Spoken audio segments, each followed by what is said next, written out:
On the back here, we kind of have a stretchy, maybe neoprene fabric material going on the back of the headgear. As you can see, it kind of surrounds the back crown of the head and really gives you kind of a firm, secure feel of the mask fit.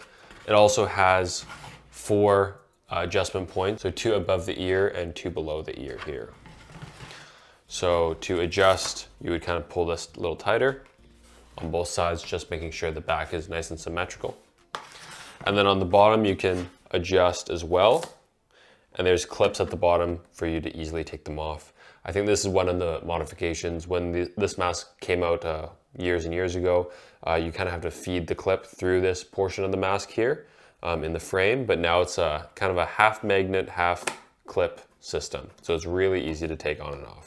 Now, as you can see, we have a silicone frame here. You can put maybe some fabric in between your face and the silicone to minimize any irritation. But for me, I haven't found any irritation with the silicone, and I find that the silicone being a little bit stickier